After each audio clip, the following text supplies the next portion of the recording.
नमस्कार, ABP news पर हुंकार के साथ हाजिर हूं मैं रोमाना इसार खान। बंगाल है तो बवाल है।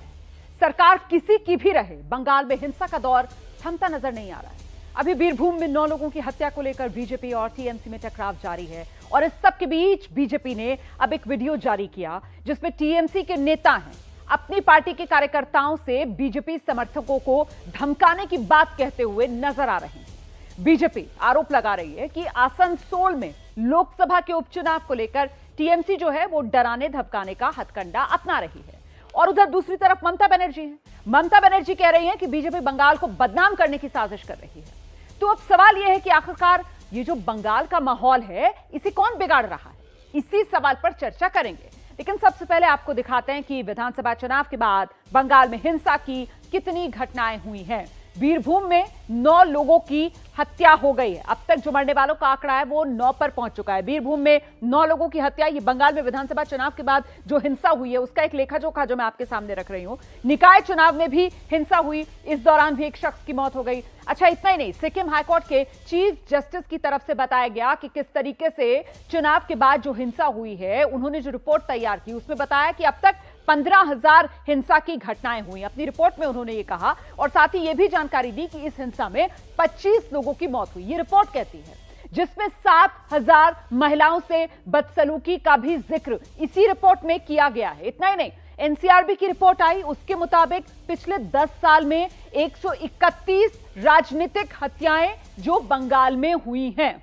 और पिछले 10 साल की अगर बात की जाए तो सीधे सीधे ये मामला जुड़ता है ममता बनर्जी से, क्योंकि 10 साल से बंगाल में जो राज कर रही है पार्टी वो टीएमसी की, जो नेतृत्व कर रही है सरकार का वो ममता बनर्जी। और ऐसे में अब सवाल बड़ा ये हो जाता है कि आखिरकार बंगाल में बवाल के लिए जिम्मेदार कौन?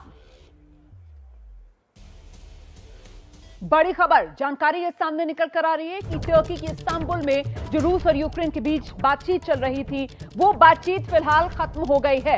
रूस यूक्रेन में करीब 3 घंटे तक बातचीत चली है और अब ये बातचीत खत्म। दोनों देशों के प्रतिनिधिमंडल तुर्की के इस्तांबुल पहुंचे थे और खुद तुर्की के जो राष्ट्रपति हैं अर्दवान, उनकी मौजूदगी में ये बातचीत शुरू हुई थी। दोनों देशों ने आमने सामने बैठकर बातचीत की है और इस वक्त बड़ी खबर ये भी मिल रही है कि थोड़ी ही देर में ये जो बातचीत हुई है इसे लेकर आधिकारिक बयान जारी किया जाएगा। खबर ये भी है कि सीजफायर का ऐलान किया जा सकता है, क्योंकि बातचीत शुरू होने से पहले यूक्रेन की तरफ से ये शर्त रखी गई थी कि साहब पहले सीजफायर का ऐलान हो, युद्ध विराम का ऐलान रूस करे, उसके बाद ही किसी तरीके के सकारात्मक निर्णय पर पहुंचा जा सकता है, सहमति बन सकती है दोनों देशों के बीच। फिलहाल हम सीधे आपको लिए चलते हैं, मेरे साथ मेरे सहयोगी प्रणय उपाध्याय इस वक्त मौजूद हैं, उनसे जानते हैं प्रणय अपडेट क्या मिल रहा है। दोनों देशों के बीच बातचीत खत्म हो गई है। ये बातचीत खत्म हुई, करीब 3 घंटे ये बातचीत चली है और जो संकेत मिल रहे हैं उसके मुताबिक समझौते की तरफ फिलहाल बढ़ते हुए नजर आ रहे हैं। हालांकि आधिकारिक ऐलान का इंतजार करना चाहिए रोमाना, क्योंकि इसके पहले काफी धीमी प्रगति हुई थी दोनों देशों के बीच में। बातचीत की जो कवायद हुई है ये पिछले करीब 3 हफ्तों से चल रही है, लेकिन इस 3 हफ्तों के अंदर बेहद धीमी प्रगति हुई है। और सीज फायर की बात जो यूक्रेन की तरफ से कही गई थी ऊपर है कि क्या रूस की तरफ से सीज फायर का ऐलान किया जाता है और क्या यूक्रेन रूस की तरफ से जो शर्तें रखी गई थी उसके ऊपर राजी होता है। तो टर्की की तरफ से भी इस मामले में बयान की उम्मीद की जा रही है, क्योंकि टर्की की तरफ से फैसिलिटेट की गई है बातचीत। और साथ ही रूस और यूक्रेन के जो वार्ताकार हैं उनकी तरफ से अपने अपने सरकारों को जानकारी देने के साथ साथ इस पर जो दिमित्री कुलेबा है वो और मेटल्स्की है जो रूस के प्रतिनिधि हैं उनकी तरफ से बयान की उम्मीद की जा रही है। लेकिन जिस तरीके से खबरें छनकर मिल रही है प्रणय उपाध्याय, और ये उम्मीद की जा रही है कि समझौते की तरफ दोनों देश बढ़ते हुए नजर आ रहे हैं इस बातचीत में जो टर्की के शहर इस्तांबुल में हुई है। तो कुल मिलाकर यहां से तो अब उम्मीद बढ़ती हुई सीज फायर को लेकर, युद्ध विराम को लेकर भी इसलिए बढ़ रही है क्योंकि यही वो शर्त थी जो यूक्रेन की तरफ से रखी गई थी समझौते के लिए। प्रणय, बिल्कुल यही शर्त नहीं कह लीजिए, आग्रह कहा जा सकता है इसे, क्योंकि यूक्रेन लगातार इस चीज के बारे में दबाव बना रहा है कि बातचीत सार्थक तभी हो सकती है जब रूस की तरफ से सीज फायर किया जाए। और रूस ने, आपको ध्यान होगा, जब गोमेल में या बेलारूस में जब बातचीत हुई थी तब रूस ने कहा था कि हम पीस कॉरिडोर्स के ऊपर राजी हो सकते हैं, लेकिन फिलहाल सीज फायर नहीं होगा। और उन जो ग्रीन कॉरिडोर्स थे या जो सेफ कॉरिडोर्स थे उसके दौरान भी बमबारी हुई। लगातार बमबारी का सिलसिला रूस की तरफ से जारी है, इसीलिए यूक्रेन का आग्रह और तमाम देशों का भी आग्रह लगातार रूस से इसी चीज को लेकर है कि पहले युद्ध विराम हो, संघर्ष विराम हो, ताकि बाकी के जो मुद्दे हैं उनके ऊपर बातचीत की कवायद आगे बढ़ सके। तो सबसे बड़ा सवाल रोमाना फिलहाल यही है कि क्या टर्की के इस्तांबुल के अंदर जो बातचीत चल रही थी उससे युद्ध विराम होगा, जो बीते 34 दिन से यूक्रेन में तबाही का मंजर है, क्या उसके ऊपर विराम लग सकेगा? बड़ी बात आप कह रहे हैं प्रणय उपाध्याय। आप रहिए मेरे साथ, मैं लौटूंगी आपके पास। बड़ी खबर इस वक्त मैं आपको बता दूं कि दोनों देश रूस और यूक्रेन के बीच जिस तरीके से बातचीत चल रही थी वो बातचीत खत्म हो गई है और सूत्रों के हवाले से बड़ी खबर ये मिल रही है कि दोनों देश सीज फायर के लिए, युद्ध विराम के लिए शायद राजी हो गए हैं। आधिकारिक बयान आना अभी बाकी है। रूस और यूक्रेन के बीच करीब 3 घंटे तक बातचीत चली है। सीज फायर पर समझौते की उम्मीद इसलिए बढ़ रही है क्योंकि जिस वक्त बातचीत हो रही थी उसी दौरान सूत्रों के हवाले से, जेलेंस्की के सहयोगी के हवाले से यह खबर सामने निकल कर आई थी कि साहब सीज फायर होगा और तभी किसी तरीके के समझौते पर बात आगे बढ़ सकती है। और अब जबकि यह माना जा रहा है कि समझौते की तरफ बढ़ रहे हैं दोनों देश, तो कुल मिलाकर सीज फायर होने की उम्मीद भी और प्रबल होती हुई यहां से नजर आ रही है। प्रणय उपाध्याय पल पल का अपडेट हम तक पहुंचा रहे हैं। तो प्रणय, आधिकारिक ऐलान, वो आधिकारिक बयान, उसकी उम्मीद कब तक करें? देखिए, कुछ ही देर में उम्मीद की जानी चाहिए क्योंकि इसके पहले भी बातचीत की प्रक्रिया के बाद दोनों तरफ से ट्वीट भी आए हैं, दोनों तरफ से बयान भी आए हैं। लेकिन जो सामान्य प्रक्रिया होती है रोमाना, सबसे पहले बातचीत खत्म होने के बाद जो रेस्पेक्टिव डेलीगेशंस होते हैं वो अपने अपने राष्ट्राध्यक्षों, अपनी सरकारों को इन्फॉर्म करते हैं, फैसले के बारे में जानकारी दी जाती है और तय किया जाता है कि इस बारे में जाहिर मीडिया के सामने क्या कहना है, क्योंकि पर्दे के पीछे मीडिया के कैमरों के बाहर भी बहुत सारी बातें होती हैं। तो दोनों के पक्षों के बीच में सहमति इस चीज को लेकर भी बनती है कि बयान क्या दिए जाने हैं। तो इसीलिए इंतजार किया जा रहा है कि ये जो प्रक्रिया है इसके पूरा होते ही जो रूसी डेलीगेशन है उसकी तरफ से भी और जो यूक्रेनी प्रतिनिधिमंडल है उसकी तरफ से भी बयान आएगा, जिसके अंदर ये चीज स्पष्ट होगी कि क्या रूस युद्ध विराम के लिए राजी हुआ है, और अगर ऐसा नहीं होता है तो ये कवायद बहुत लंबी खिंच सकती है। और ऐसे में आधिकारिक बयान का सबसे ज्यादा इंतजार है क्योंकि उसी से स्थिति स्पष्ट होगी, क्योंकि जो एग्रीमेंट के अंदर जो बारीकियां होती हैं, बिटवीन द लाइन्स होता है, उसे भी देखना होता है और उसके बाद ये स्थिति स्पष्ट होती है कि आखिर किस चीज के ऊपर सहमति बनी है। बिल्कुल, मैं आपके पास लौटूंगी। इस बीच तस्वीरें दर्शकों को दिखा दें। दरअसल टर्की का इस्तांबुल, जहां पर दोनों देशों के बीच बातचीत हो रही थी, वहीं की तस्वीरें भी हम आपको दिखा रहे हैं। देखिए किस तरीके से पुख्ता सुरक्षा के बंदोबस्त, और इन्हीं पुख्ता सुरक्षा बंदोबस्त के बीच इस इमारत के अंदर बंद कमरों के पीछे बातचीत की मेज पर बैठा यूक्रेन और रूस का प्रतिनिधिमंडल। एक दूसरे से आमने सामने बैठकर बात हुई। हालांकि बार बार ये कोशिशें की जा रही हैं कि किसी तरीके से यूक्रेन के राष्ट्रपति व्लादिमीर जेलेंस्की और रूस के राष्ट्रपति व्लादिमीर पुतिन भी आमने सामने आकर बैठें और बातचीत करें, लेकिन उसी दिशा में शायद इसे पहला कदम एक तरीके से माना जा सकता है, क्योंकि दोनों देशों का प्रतिनिधिमंडल जब आमने सामने आकर बैठ रहा है और वो भी टर्की के इस्तांबुल में, जहां पर एक तरीके से जो टर्की के राष्ट्रपति अर्दोआन हैं उनकी पहल के तौर पर इसे देखा जा रहा है, तो अब कुछ बात बनती हुई नजर आ रही है। पिछले 34 दिन से जो बमबारी, जिस तरीके के हमले रूस की तरफ से किए जा रहे हैं यूक्रेन पर, उनमें अब माना जा रहा है कि कुछ कमी आ सकती है, क्योंकि समझौता अगर होता है तो फिर उसकी पहली शर्त यही कि सीज फायर हो, मतलब युद्ध विराम हो। और ऐसे में इस दिशा में कितनी सहमति बनी है दोनों देशों के बीच, बस चंद लम्हों का इंतजार और आधिकारिक बयान आने ही वाला है। और कुल मिलाकर अब सवाल यह पूछा जाएगा कि क्या और कोई रास्ता जेलेंस्की के सामने, यूक्रेन के सामने बचता नहीं? क्या पूरी तरीके से नाकाम होने के बाद जेलेंस्की को आखिरकार पुतिन के सामने, रूस के सामने झुकना पड़ा? इसे इसी तरीके से, इसी नजरिए से देखा जाएगा क्या प्रणय उपाध्याय? देखिए, यूक्रेन की तरफ से रोमाना लगातार इस चीज के बारे में कहा गया, ये संकेत भी दिए गए, डॉनबास का मुद्दा हो, चाहे नाटो में शामिल होने का मुद्दा हो, इन तमाम मुद्दों के ऊपर कंसेशन देते हुए भी फिलहाल अपने बयानों में राष्ट्रपति जेलेंस्की नजर आ रहे हैं।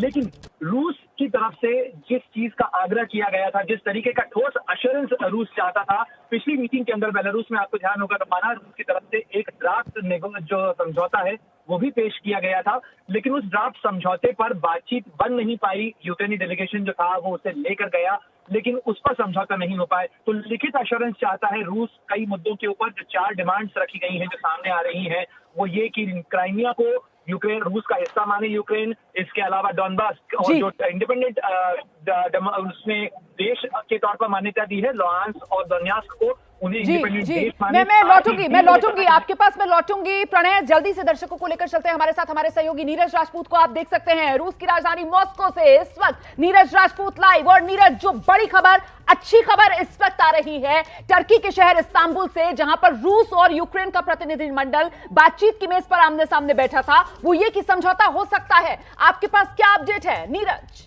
बिल्कुल रोमाना, बिल्कुल ठीक कहा आपने कि ये माना जा रहा है कि समझौता हो सकता है। सहमति लगभग बन गई है इन सब बातों पे। सिर्फ और सिर्फ जो अपने उनको सुपीरियर जो अपने लीडर्स हैं उनसे बातचीत करनी है, क्योंकि रूस की जो मांग थी, दो बड़ी मांग थी उनकी, नाटो में शामिल ना होना और दोनबास इलाके को इंडिपेंडेंट घोषित करना, और जिसके लिए जो यूक्रेन है वो लगभग मान चुका है। मीटिंग से पहले ही यूक्रेन के राष्ट्रपति मान चुके थे इन दोनों मांगों को लेकर। तो इसलिए ऐसा माना जा सकता है कि सहमति जो है लगभग बन गई है, सिर्फ आधिकारिक घोषणा होने की बाकी रह गई है। अभी इस समझौते के बाद जो आधिकारिक बयान जारी करना है वो रह गया है। तो नीरज राजपूत, कुल मिलाकर यह कहा जा सकता है कि रूस ने जो चाहा वो रूस ने हासिल किया, लेकिन इस बातचीत में एक बात जो यूक्रेन की तरफ से कही जा रही थी कि साहब समझौता तो ठीक है, हम करने के लिए तैयार हैं, लेकिन युद्ध विराम तो हो, सीज फायर तो करे रूस। तो क्या उस दिशा में अब बात बनती हुई नजर आ रही है? इन हमलों का सिलसिला क्या अब थमेगा यूक्रेन पर? देखिए रोमाना, जो पिछली मीटिंग हुई थी बेलारूस में हुई थी और या फिर टर्की में हुई थी, उस दौरान भी यूक्रेन की मांग थी कि सीज फायर किया जाए, युद्ध विराम किया जाए, लेकिन रूस की तरफ से ये मना कर दिया गया था। उन्होंने कहा था कि जब तक समझौता नहीं हो जाता तब तक जो है जो स्पेशल मिलिट्री ऑपरेशंस हैं, यानी वो युद्ध विराम नहीं कहते हैं, वो स्पेशल मिलिट्री ऑपरेशंस हैं, वो रुकेंगे नहीं और वो जारी रहेंगे। जैसे कि हम लोग लगातार देख रहे हैं, आज भी जो है ऑपरेशंस किए गए हैं, यूक्रेन में किए गए हैं। लेकिन जो रूस के जो रक्षा मंत्री हैं उन्होंने साफ तौर से कहा कि जो डोनबास को जो आज़ाद घोषित करना है, उसको पूरी तरह से मुक्त करना है यूक्रेन से, उसको लेकर उन्होंने बड़ा बयान दिया। उन्होंने कहा कि वो लगभग पूरा हो चुका है, जो ऑपरेशंस उनके थे वो जारी हैं और मेन मकसद उनका यही है कि इस डोनबास रीजन को इंडिपेंडेंट कर दिया जाए, और जिसको लेकर खुद यूक्रेन के राष्ट्रपति जेलेंस्की खुद कह चुके हैं कि अब ये वापस नहीं लिया सकता है। तो इसलिए माना जा रहा है कि ये कहा गया कि साहब डोनबास को अब वापस नहीं लिया जा सकता है। अगर इसे वापस लेने के लिए निकलेंगे तो फिर आप मानकर चलिए तीसरे विश्व युद्ध में दुनिया को हम झोंक रहे होंगे। और इस सब के बीच इस वक्त की बड़ी खबर ये सामने आ रही है कि ये जो बातचीत है दोनों देशों के बीच, वो अभी कुछ दिन तक, करीब 2 हफ्ते तक यूं ही जारी रहेगी। तो प्रणय उपाध्याय, अगर ये बातचीत आने वाले दिनों में जारी रहेगी, 2 हफ्ते तक जारी रहेगी, तो 2 हफ्ते तक क्या होगा? क्या यूक्रेन पर यूं ही हमले होते रहेंगे या फिर युद्ध विराम हो जाएगा? यही चीज स्पष्ट होनी है। यही मैं आपसे कह रहा था रोमाना कि ये जो बिटवीन द लाइन्स है, आखिर समझौता हुआ है तो किन बातों पर हुआ है, और अगर सीधे तौर पर सीज फायर नहीं होता है, उसका ऐलान नहीं हुआ है, इसका मतलब यह है कि समझौते में अभी भी कई रुकावटें हैं, कई अड़चने हैं। रूस जो चाहता है, जो शर्तें उसकी तरफ से रखी गई थी, जो समझौते की अपेक्षा उसकी तरफ से रखी गई थी, उसके ऊपर पूरी रजामंदी नहीं हो पाई। और अगर ऐसा है तो रूस का पिछला ट्रैक रिकॉर्ड ये है कि उसने हमलों को रोका नहीं है, चाहे वो ग्रीन कॉरिडोर से ये रजामंदी का मामला हो, उनकी टाइमिंग का मामला हो। तो ऐसे में ये उम्मीद करना कि पूरी तरह से सीज फायर हो जाएगा, क्योंकि सीज फायर रूस तब तक नहीं करेगा जब तक कि उसको इन चीजों पर रिटर्न एश्योरेंस नहीं मिल जाता है, जिस तरीके के संकेत रूस की तरफ से पिछली बातचीत के अंदर दिए गए थे। और अगर अभी बातचीत 2 हफ्ते तक जारी रखने के संकेत मिल रहे हैं, जिस तरीके से खबरें आ रही हैं इस्तांबुल से, तो वो भी ये बताती है कि फिलहाल समझौते में कहीं कुछ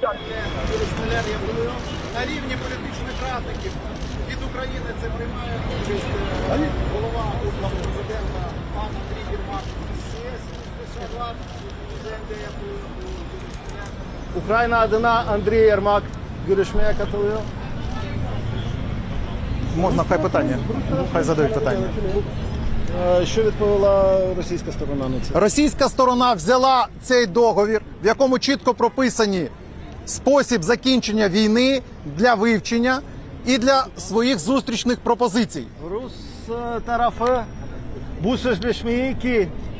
sözleşmede savaşın sona ermesi usulü detaylarla yazılmıştır. Rus tarafı bu taslağı बिल्कुल, तो ये दरअसल इस्तांबुल में जहां दोनों देश बातचीत की मेज पर आमने सामने बैठे, उनकी तरफ से बयान जारी किया जा रहा है। इस पर अपडेट हम आपको देंगे, लेकिन पहले जरा प्रणय उपाध्याय का रुख कर लेते हैं। प्रणय, जो बात बार बार रूस की तरफ से कही जाती रही है कि साहब सीज फायर मतलब एक तरीके से वक्त देना यूक्रेन को, और जो रूस नहीं करना चाहता है, तो कुल मिलाकर रूस का रुख क्या अभी भी वही लग रहा है कि कोई युद्ध विराम नहीं, कोई सीज फायर नहीं? देखिए, युद्ध विराम पर स्थिति स्पष्ट होना बाकी है रोमाना अभी, इसलिए इस बारे में ठोस कुछ नहीं कहा जा सकता। लेकिन मैं एक बड़ी खबर आपको बताऊं कि फिलहाल जो पहला बयान रूस की तरफ से आया है, रूस के जो प्रमुख वार्ताकार हैं, राष्ट्रपति पुतिन के सहयोगी हैं मेंडेस्की, उनकी तरफ से ये जो बयान आया है उसमें कहा गया है कि negotiations between Russia and Ukraine were constructive, यानी सकारात्मक बताया है रूस ने जो यूक्रेन के साथ बातचीत हुई है, और ये एक पॉजिटिव संकेत है। ये संकेत देता है कि बातचीत संघर्ष विराम की तरफ, युद्ध विराम की तरफ बढ़ सकती है। कंस्ट्रक्टिव बताया है मेंडेस्की ने, जो कि रूस के प्रतिनिधिमंडल के प्रमुख हैं, जो बातचीत के लिए इस्तांबुल पहुंचा था। जी, लेकिन अब सवाल ये कि रूस की तरफ से ये कहा जा रहा है कि साहब रूस के जो प्रतिनिधिमंडल के प्रमुख हैं वो ये कह रहे हैं कि सकारात्मक बातचीत हुई है, तो रूस के नजरिए से सकारात्मक के मायने क्या होते हैं? कूटनीतिक दृष्टि से अगर मैं कहूं आपसे कि इस बयान को समझाइए, तो आप इसके क्या मायने निकालेंगे प्रणय? देखिए, रूस की तरफ से सकारात्मक का मतलब है कि रूस जिन चीजों की अपेक्षा कर रहा था, जो मुद्दे थे, जो कांटे थे, फिलहाल उनको रूस अपने हिसाब से निकालने में कामयाब नजर आ रहा है। जिन शर्तों के ऊपर वो यूक्रेन के साथ बातचीत करना चाहता था, कहीं न कहीं फिलहाल जिस तरीके के संकेत राष्ट्रपति व्लादिमीर ज़ेलेंस्की की तरफ से दिए गए, जिस तरीके की स्थिति है, तमाम गुहार लगाने के बावजूद भी नाटो का जो एयर स्पेस बैन था वो लागू हो पाया, जिस तरीके की अपेक्षा ज़ेलेंस्की कर रहे थे। तो अब यूक्रेनी राष्ट्रपति ज़ेलेंस्की की तरफ से भी संकेत दिए गए थे कि वो कंसीड करने के लिए तैयार है, कुछ चीजों के ऊपर वो मानने के लिए तैयार है। नाटो की आस वो पहले ही छोड़ चुके थे, नाटो में शामिल होने के मुद्दे को वो पहले ही बता चुके थे। डोनबास का जो इलाका है, निदान्यास्क और लुहांस्क का जो इलाका है, या क्राइमिया का मुद्दा है, इन तमाम मुद्दों के ऊपर भी कंसेशन के संकेत यूक्रेन की तरफ से आए हैं। सबसे बड़ा मुद्दा अभी भी फिलहाल जो अटका हुआ है वो डीमिलिटराइजेशन ऑफ यूक्रेन है, यानी यूक्रेन का सैन्य निशस्त्रीकरण। ये एक ऐसा मुद्दा है जिसकी निटिग्रिटीज अभी तय होनी है कि किस तरीके से रूस की अपेक्षा है, कितना यूक्रेन देने के लिए तैयार है इस पूरे मामले के ऊपर। और यही कारण है कि जब तक कागज के ऊपर ठोस समझौता नहीं हो जाता, तब तक संघर्ष विराम के ऊपर स्थिति फिलहाल संशय की बनी हुई है। रूस की तरफ से ठोस तरीके से कोई ऐलान नहीं किया गया है रोमाना कि संघर्ष विराम लागू हो रहा है, कब हो रहा है, कैसे लागू हो रहा है।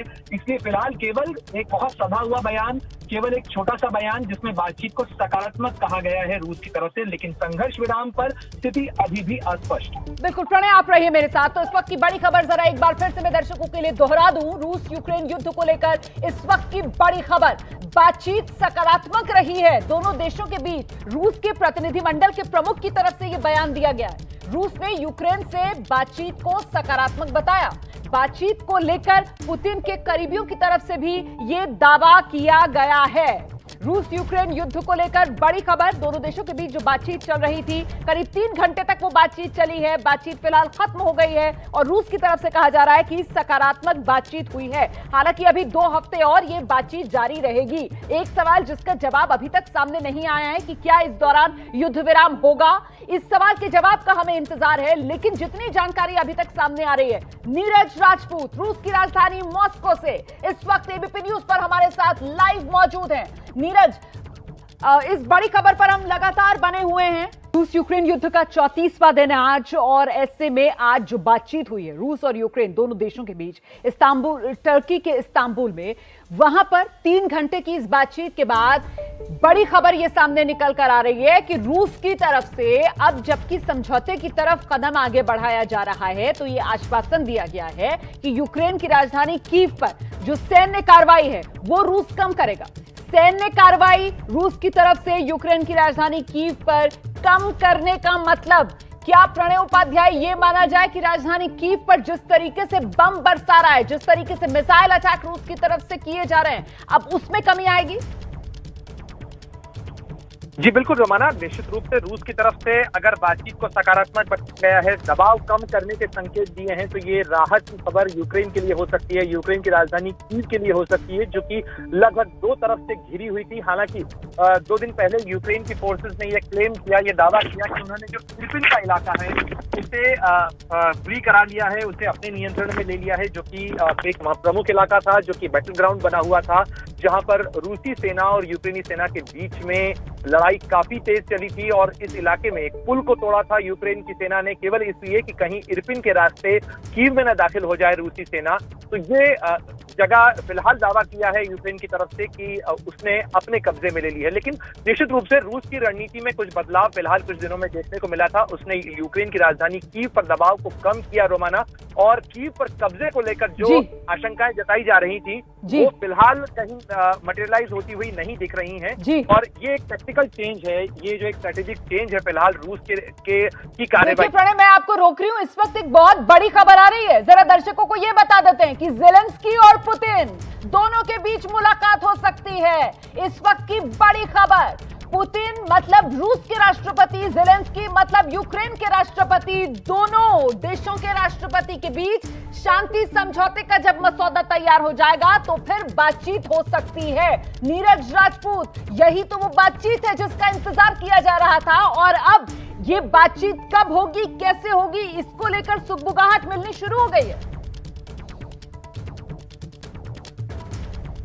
बिल्कुल ठीक कहा रोमाना। अगर ये बातचीत, अगर ये दोनों देशों के राष्ट्राध्यक्ष अगर पहले ही ये मुलाकात के लिए तैयार हो जाते, यानी कि पुतिन और ज़ेलेंस्की हो जाते, तो ये शायद हम लोग 32-33 दिन से जो युद्ध चल रहा है, पूरा 1 महीना हो चुका है, और जितनी तबाही यूक्रेन में हुई है, जितना लॉस हुआ है दोनों देशों को हुआ है, सैनिक भी मारे गए हैं दोनों तरफ के, तो वो शायद कहीं नहीं कहीं होता। और अगर ये खबर सही है कि रूस के राष्ट्रपति पुतिन और ज़ेलेंस्की मिलने जा रहे हैं, तो पूरी दुनिया के लिए एक ये अच्छी खबर है कि दोनों देश के राष्ट्रपति मिल रहे हैं, और युद्ध जो हम लोग देख रहे हैं पिछले 1 महीने से वो रुक सकता है। ये आज की मीटिंग से ऐसा लग रहा था कि हो सकता है ये सही दिशा में जा रही है मीटिंग, जैसे कि खुद जो रूस के राष्ट्रपति के एडवाइजर उन्होंने खुद कहा कि कंस्ट्रक्टिव मीटिंग हुई है।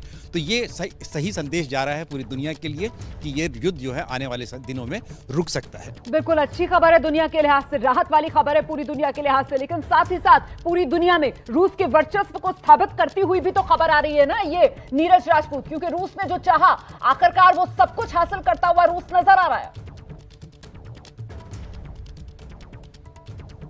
बिल्कुल बिल्कुल, ये सिर्फ और सिर्फ जो लड़ाई जो छिड़ी गई पिछले 1 महीने से हम लोग देख रहे थे, ये सिर्फ इसी बात की लड़ाई थी कि रूस को अपना वर्चस्व दिखाना था। रूस को चाहिए था कि उसको पूरी दुनिया में जो अपनी धाक जमानी है, जो यूएस की तरफ से लगातार इस तरह की, अमेरिका की तरफ से, पश्चिमी देशों की तरफ से आ रही थी, रूस को कहीं ना कहीं वो एक तरह से ये मानने के लिए तैयार नहीं थे कि एक बार फिर से सुपर पावर बनने के लिए बन गया है रूस। तो वो रूस ने करके दिखाया है, और वो रूस जो चाहता था कि नाटो में शामिल ना हो, नाटो फोर्सेज रूस की सीमा पर ना है, यानी कि यूक्रेन के जरिए, यूक्रेन की सीमा से जो सटी हुई है रूस की सीमा है वहां पर ना है, वो उन्होंने मानकर किया। और नाटो के देशों की भी हिम्मत नहीं हुई इस दौरान पिछले 1 महीने में कि यूक्रेन की मदद करने के लिए आए। हालांकि अलग अलग देशों ने अपने अपने वेपन्स जरूर दिए, वो भी छोटे वेपन्स, स्मॉल वेपन्स या रॉकेट लॉन्चर्स, ऐसे कुछ एयर डिफेंस सिस्टम कुछ दिए। बाकी और किसी तरह से कोई मदद जो है यूक्रेन को नहीं दी। यूक्रेन को ऐसा लगता था कि नाटो देश जो है वो मदद करने के लिए आएंगे अगर रूस के साथ किसी भी तरह से कोई कॉन्फ्लिक्ट हुआ तो, और वो हमने देखा कि कोई देश मदद करने के लिए नहीं आया, जिसमें यूक्रेन अलग पड़ गया, अकेला पड़ गया, अलग थलग पड़ गया, और जो उसकी सेना थी पूरी तरह से खत्म हो चुकी है। ये मान सकते हैं कि 170 उसके करीब जो फाइटर जेट्स हैं उनमें से कम 140 से 43-50 जो हैं वो अब तक तबाह हो चुके हैं। तो ये माना जा सकता है कि कितना बड़ा लॉस जो था यूक्रेन की आर्मी को हुआ है, और यूक्रेन की आर्मी को इतना बड़ा लॉस हुआ कि नाटो ने भी मना कर दिया कि उनकी कोई आर्मी है ही नहीं कि हम उनकी जो सेना को अपनी नाटो में यानी मिलिट्री ग्रुप में शामिल कर सके। हमने देखा किस तरीके से ज़ेलेंस्की ने निकाले नाटो को डरपोक तक, कायर तक ज़ेलेंस्की की तरफ से कहा गया। ये सब दुनिया देख रही है, और इस सब के बीच अब यूक्रेन की तरफ से ये कहा जा रहा है, इस वक्त एक और बड़ी खबर आ रही है, यही जो बातचीत चल रही थी, इसी बातचीत के बाद यूक्रेन की तरफ से ये कहा जा रहा है कि साहब देखिए किसी तरीके का सीजफायर हो, इसे लेकर अभी कोई सहमति नहीं बनी है।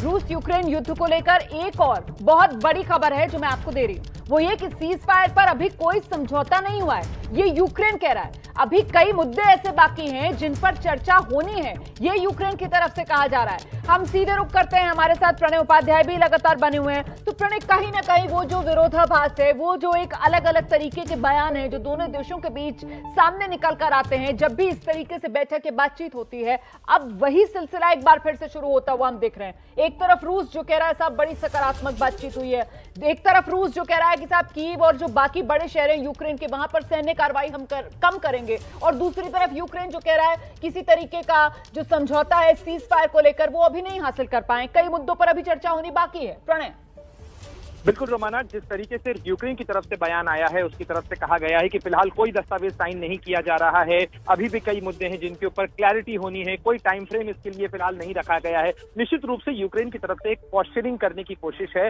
समझौते के साथ साथ वो चेहरा बचाने की भी कोशिश करता हुआ फिलहाल नजर आ रहा है, क्योंकि निश्चित रूप से रूस ने अगर नुकसान उठाया है तो यूक्रेन ने भी बहुत कुछ खोया है, और ऐसे में यूक्रेन की तरफ से ये एक पॉलिटिकल पॉस्चरिंग भी है, करने की कोशिश भी है। प्रणय, आप बहुत इंपॉर्टेंट बात कह रहे हैं, मैं चाहती हूं आप मेरे दर्शकों के लिए इसको और क्लैरिफाई करें। आप कह रहे हैं ये फेस सेविंग टैक्टिक है यूक्रेन की तरफ से, कॉर्नर्ड पूरी तरीके से यूक्रेन खुद को महसूस कर रहा है और इस वजह से अब अपना चेहरा बचाने के लिए ये बयान जो यूक्रेन की तरफ से दिए जा रहे हैं। प्रणय, देखिए रोमाना, इसको इस तरीके से समझना चाहिए कि बातचीत की मेज पर यूक्रेन जा रहा है, बातचीत का आग्रह यूक्रेन की तरफ से बार बार किया गया। बातचीत की मेज पर जब दोनों पक्ष मिलते हैं तो बातचीत के साथ साथ उसके जो हिज्जे हैं, जो उसके समझौते की ड्राफ्टिंग्स हैं, उनको तय करने के साथ साथ ये भी होता है कि पॉस्चरिंग किस तरीके से करनी है ताकि फेस लॉस दोनों की तरफ से ना हो।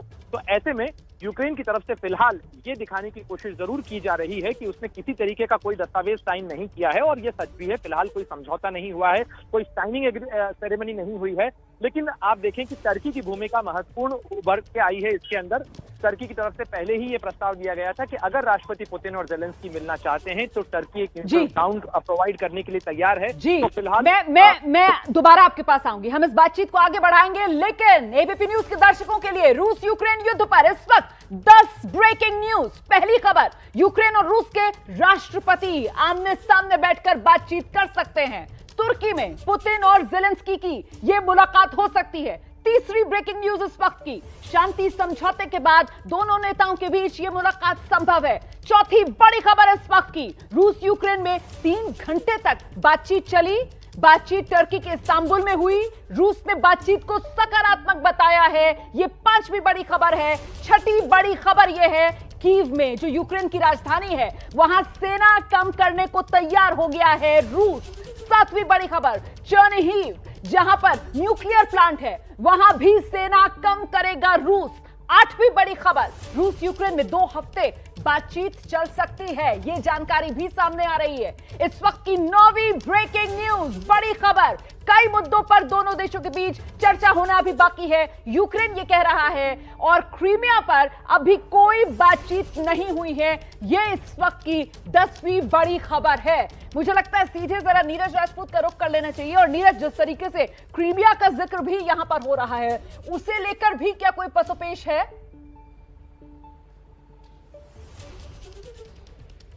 बिल्कुल, देखिए, अगर रोमाना, अगर इस पूरे विवाद की जड़ अगर कहीं पर है तो वो क्रीमिया ही है। 2014 में जब क्रीमिया पर रूस ने अपना अधिकार जमाया था, यूक्रेन का हिस्सा था, लेकिन रूस ने कहा कि ये हमारा इलाका है, ये हमारा अधिकार क्षेत्र है। उसके बाद से ही जो सैंक्शंस लगने शुरू हो गए, रशिया के ऊपर लगने शुरू हो गए, टेंशन तभी से होना शुरू हो गई थी। सत्ता परिवर्तन हुआ यूक्रेन में, हुआ जो कि जो पुतिन या एंटी रशियन जो गवर्नमेंट है वो वहाँ पर फॉर्मेशन हुआ, जिसको लेकर रूस के राष्ट्रपति पुतिन लगातार कहते रहे कि ये अमेरिका, CIA या फिर वेस्टर्न कंट्रीज की जो के कहने पर ये जो सत्ता परिवर्तन हुआ है वो पूरा जो था वहीं पर था। और क्रीमिया को लेकर अभी तक दुनिया ने किसी ने जो है मान्यता नहीं दी थी। इसीलिए जो पुतिन है उनका साफ तौर से कहना था कि क्रीमिया को जो है वो मान्यता दी जाए, और ये उस हिस्से का इस पूरी जंग का जो हम लोग देख रहे हैं ऑपरेशंस जो है यूक्रेन के खिलाफ, उसका एक बहुत बड़ा कारण था ये कि डोनबास तो इंडिपेंडेंट हो गई, सवाल ही इसलिए पूछा क्योंकि आपने खुद ही डोनबास का जिक्र कर दिया कि अब तो यहां पर यूक्रेन को डोनबास से हाथ धोने होंगे ना। अब तो यूक्रेन को डोनबास को भी इंडिपेंडेंट स्टेट के तौर पर मानना होगा, यही तो मांग है जो रूस की तरफ से की जा रही है। तो फिर क्रीमिया तो जाहिर सी बात है कि पूरी तरीके से उसको तो मान्यता मिलेगी। अब ये तो अंडरस्टूड हो गया मामला। नीरज, बिल्कुल रोमाना, बिल्कुल ठीक कहा। ये पूरा 1 महीने का जो पूरा घटनाक्रम रहा है उससे बिल्कुल साफ हो गया है कि क्रीमिया जो है वो रूस का हिस्सा है, और वो यूक्रेन को मानना पड़ेगा, यूक्रेन क्या पूरी दुनिया को मानना पड़ेगा कि क्रीमिया जो है वो अब रूस का हिस्सा है। रूस के पास पहले से ही फिजिकल जो कंट्रोल तो था ही उसके पास, लेकिन जो पूरी दुनिया की तरफ से जो मान्यता देनी थी वो अब लगता है कि वो मिल जाएगी, रूस को मिल जाएगी, क्रीमिया हो जाएगा।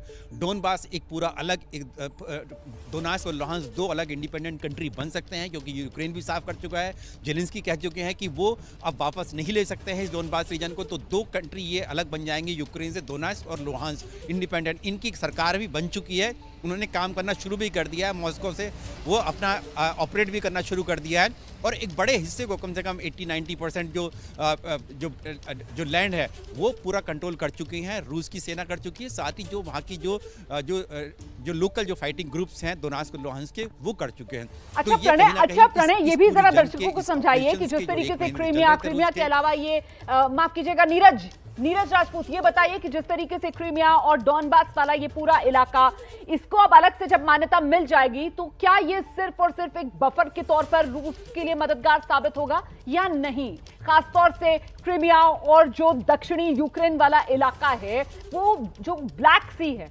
वहां पर जो कंट्रोल रूस को मिलेगा तो रणनीतिक लिहाज से भी रूस के लिए वो बेहद मददगार साबित होने वाला है। नीरज।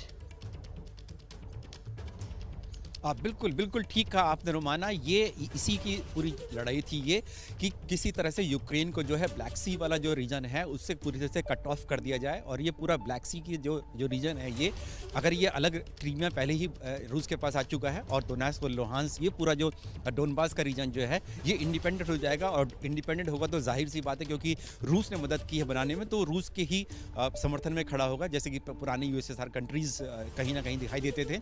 तो वो पूरा इलाका जो है वो रूस के अधिकार क्षेत्र में रहेगा और ये स्ट्रेटेजिकली और जियोपॉलिटिकली भी जो है रूस के लिए बहुत इंपॉर्टेंट है कि पूरा ब्लैक सी का जो रीजन है उस पर पूरा अधिकार जो है वो रूस के पास होगा, ना कि यूक्रेन के पास होगा। यूक्रेन का डीमिलिटराइजेशन पहले ही हो चुका है, जिसके जरिए हम लोग देख चुके हैं कि पिछले 1 महीने से यूक्रेन की पूरी जो सेना है, सैनिक हैं, उनके जो जितने भी अड्डे हैं, सैन्य अड्डे हैं, उनके स्ट्रेटेजिक बेस हैं, न्यूक्लियर बेस जितने भी थे, न्यूक्लियर रिएक्टर्स जितने भी थे, उनके प्लांट्स थे, उन सब पर रूसी सेना जो है अपना अधिकार जमा चुकी है। जो डीमिलिटराइज करना था वो डीमिलिटराइज कर चुके हैं।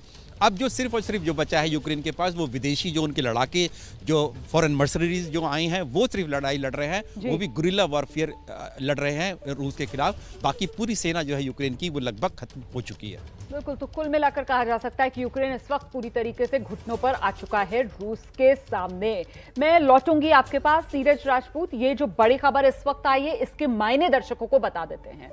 बात बहुत साफ है कि बहुत जल्द ये युद्ध खत्म हो सकता है। 34वां दिन है आज रूस यूक्रेन के बीच युद्ध को। 24 फरवरी वो तारीख थी जब ये युद्ध शुरू हुआ था। आज 34वां दिन, बहुत जल्दी युद्ध खत्म हो सकता है। यूक्रेन पर हमले अब कम होते हुए नजर आ रहे हैं क्योंकि ऐसा रूस की तरफ से कहा जा रहा है। रूस की शर्तें मानने को यूक्रेन भी तैयार है, चाहे वो डॉनबास को मान्यता देने की बात हो, चाहे वो नाटो में शामिल ना होने की बात हो। नाटो में शामिल नहीं होगा यूक्रेन। खबर का मायने समझा रहे हैं हम आपको, बता रहे हैं आपको किस तरीके से महत्वपूर्ण हो जाता है कि पूरा डेवलपमेंट कि दोनों देश बातचीत की मेज पर आते हैं और समझौते की तरफ अब जब बढ़ते हुए नजर आ रहे हैं, तो बहुत साफ कि ये युद्ध बहुत जल्द अब खत्म हो सकता है। फौरन लौट रहे हैं, रहिए हमारे साथ।